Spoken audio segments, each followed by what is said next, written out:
ole thlir tu te kalo lom le vek chawa tu tuma chuanin hei tun lai ha ka soi fo thina chian ara thak pui pui a thleng chho nu ko renga nia ni chin mai khan Myanmar-ah Lirnghing le ania 3.9 mangni chiu tana khanin soi le dur mai ni Myanmar hi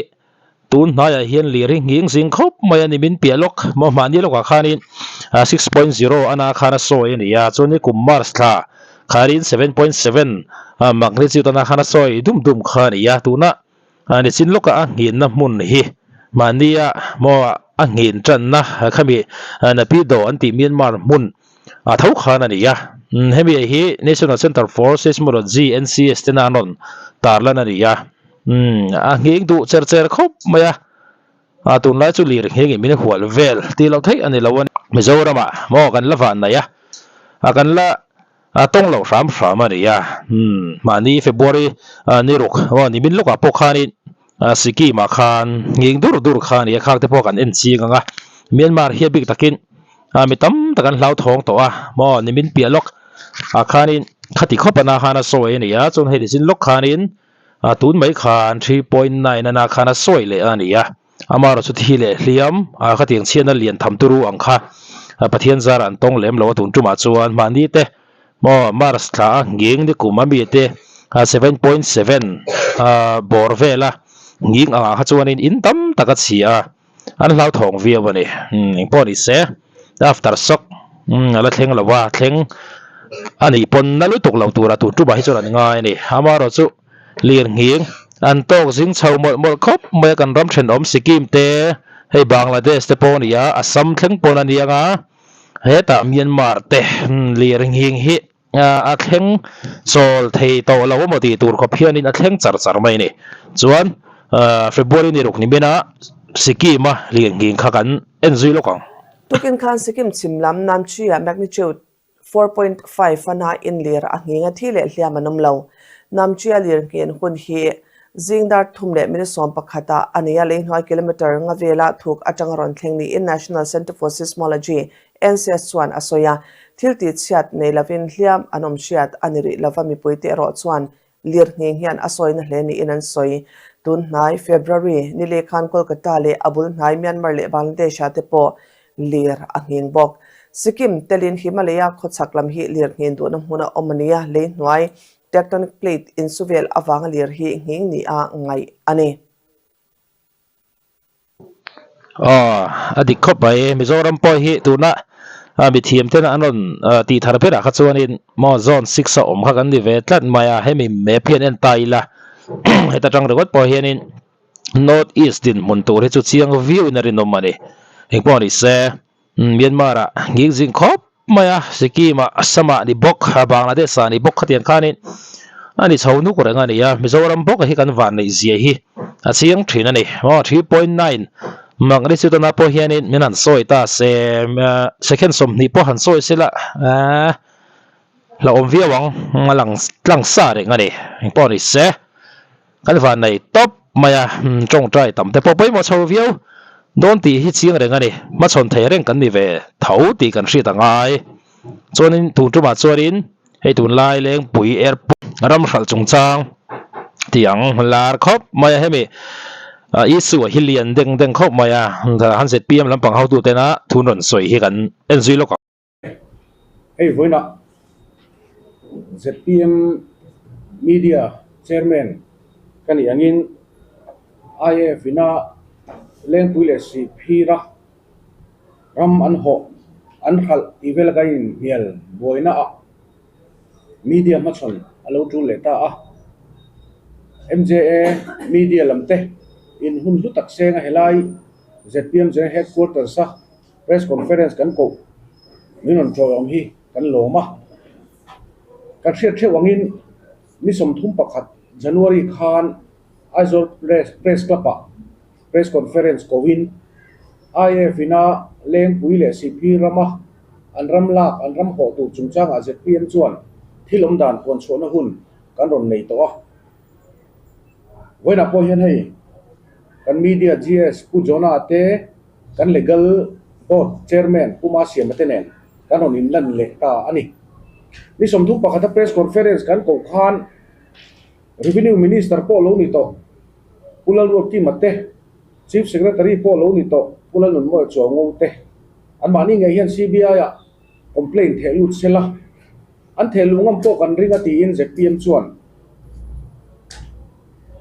kan lo be sei thu kan soi ani ti chuan thu local zela abik takin MNF u nau te hian CBI a case complaint har sat ji an au puina sal he a social media ko kan lo mu feka CBI case hi chuti mai thelu the ni lo a har lu tu an tia tin chuti lai mek chuan congress u nau te la in kong dik lo jok zo in ZPM VUC ate anan thelu vei rol ne thil tak tak boi pui ngai lo party pahni te che hian ram mi pui te rilu ati chi ai man le ani trong pu chan te haron trong na pap nga khop maya hing po ni se kan en chho ze lang he thil he chu lian tel boka khatia thuo in chu noi lai khan ZPM min pu vak lai khan MNF le congress te hi thelu ma sa ni in chu in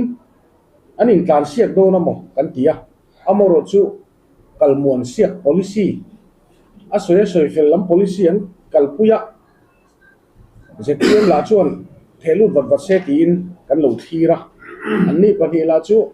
a photo patang angmain pe hel dan turam zonga ti khan har sanna chi sang an soya a pe hel thiang berin thilan kalpuya ni kha ni lai khan council of minister kan thu khoma chuanin council of minister thu khom chuan kan rel tu poi mo ang te kan han rel zowa kan ti tu kan han ti zo chuan chief minister in le I thu fol lo kang u enge ai ramla tu chung chang a khan MNF te congress te an thun la an nei ti revenue minister zota revenue minister chuan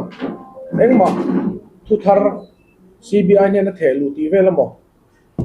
aum thu a khiat lo wang khan chief minister chuan chuti ni ta ka chuan mi puiten thu di khiat an du sia ruling lai nge ina CBI a complaint thelu hi a kongkal lo le na chungin MNF le congress te an chet ngam tak lo awangin thelu mai a tha ange atia ti chuan revenue minister chuan a minga thelu mai arem ti thu soin revenue minister minga complaint po chu thelu tura ti anitani amaro chu legal expert te atanga idea khon khom ani nuwa minister nilai minga thelu chu rem chia lo anga hiat na oma media chairman ni na angin keima hi thelu tura ti kanitani ti chuan chu na siamani hun ka tlai dar li velania kana in ron nak social media WhatsApp call tlang ten kan in rona MNF le congress te chalchang engma tingam to lo chuan ZPM malak tumdan chu an lo khreng ni ngei turani khatia kan in bot sai PR tu te kan bot sai lai zandar ko bor vela khan MNF chuan media ne na information pe chokin naktu ninga chomuda khat lechan ve an ting ka hia chuta chuan CBI a complaint kan thelu tura media te min tawam turin kan nge na cheu ti kha an han the dar ta a ZPM halak tumna khia khatia a chocolate chil tak mai en rom chuk kan ni ti kha tu zela an halak dana po khan a chiang ta viawa amak po kan ti khop maya ZPM khan thom nei lo lang chuan engma an tingam don lo ni ti chu ni rei lo te chung khan an chezia kan seve kani ti chuan Indian National Congress te po an chi ai veta a VUC an thelu kha kongkal lovin thil om anglo tak ani ti te po an hre chuak ni om tak ani mi te po nan nui deuh tek ni te khan an hria te po ni karinga ti chuan MNF ina thelu an tum ta ka chuan an ni po chu an in thiam lo ti ngai na khet chuang si lo khan an han che veta a CBI a chuan limin tho khan an han thelu veta ani ti chuan hei he thil hi kan tar langa si pravin shoot CBI Director, Central Bureau of Investigation, plot number 5B, CGO Complex, Lodi Road, New Delhi, 110003. 6 February 2026 ahian ZPM chuan CBI ne na kan thelu tu hi complain na hi hek som ko pahni hi kan som ko panga hi kan ready vek to ni chu tiang khopa kan lo in ready to lai chuan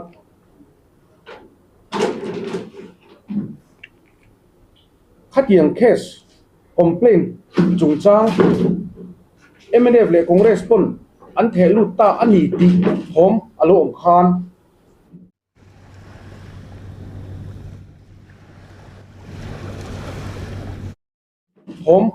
khan ZPM PAC meeting lai chuan alo kheve ta a khetiang ani chuan kan media department te kan council of minister meeting zoa meeting zuin non formal meeting in informal meeting in CBI ne na ZPM in chuina thelunge atula ni hitia anlo invo sei to chu hetia MNF le Congress in an thelu ta ka chuan a ruling party ta ni chuan ti velo mai ni se in PAC chuan arel ta a keini po min hriat tir ta ani ti chuan PAC chuan MNF chau chuan an submit dan ang kha submit se ZPM hi kaltlang kan tumani Chief Vigilance Officer, Chief Secretary na CBI Director thelu ngam lovin an thu thelu po kan lo khet dan chuan detail reports, detail information po omwak manglo thutluang kam thulon wangai ve mai kha an thelu ni in kan sia MNF ina an thelu ti kan siat kha chuan a ZPM lam chu thelu tur ga im bot sei na sa khopa a phur po kan phur ani amaro chu Congress tema party lo pa ngai de uzo te po han tila anni khan CBI unit Mizoram direct in an thelu ta ti kan siat khan kan hoi maya a consent petura lo in ready saring ZPM party tan chon thok hoi na tham kha ani reng ani chuwang chon he thu in chua CBI ne na thelu an tia hi chon MNF chu an tel ve pon kan khechi alawani chu ZPM dinna alo ni ta a media chairman kanina angin thelu ngei tura in bot sai kania PAC in Congress in direct CBI unit Mizoram an thelu ta ka wangin danin akonga zo anga ZPM chuan consent a pinge yang ti kha kanin hna na anita ani ti chuan he thu in chu chungchang a hian MNF u nau te hian abik takin ZPM sarkar hi social impact assessment chungchanga dan diklo hi angin min pu ani January ni somni pathum khan border outpost BOP within Mamit district by the BSF under the Ministry of Home Affairs Government of India in a construction of border outpost ati na turatan hian January ni somni pathum khan social impact assessment exemption hi anlo pe ani tin Chim Tuipui D bridge by the BRTF under the Ministry of Defense Government of India for maintenance of national security along the Indo-Myanmar international border atan po yan social impact exemption hi anlo peto ani hei hi chu hilpani kanhan chui chu kanhan chur tur chu mai kha ani tin press conference kan ko ma sakpo khan document atamlu tuka soivek sena nilo media tan po nin omanga khiat vek sena nilo ade te inkal thenna sa sia kan tia amor su thil pakhat chau he kan ta chu du omani heta hian September ni som ni paruk sang ni som pakwa chu tu te sarkar lai nge kan sheome walal ngai saka deputy commissioner Aizol district chuan Senior Officer in Charge, Administration, Headquarters, Eastern Air Command, Indian Air Force, Nonglir Silonga. Land acquisition, outright purchase of land for Rising Indian Air Force Station in the state of Mizoram ti lekha athelwa hian leng puiram le sipiram hi GPS banga en fel vector coordinate ti fel vector ania encumbrance ti te no litigation kan tiang chi soi boy theile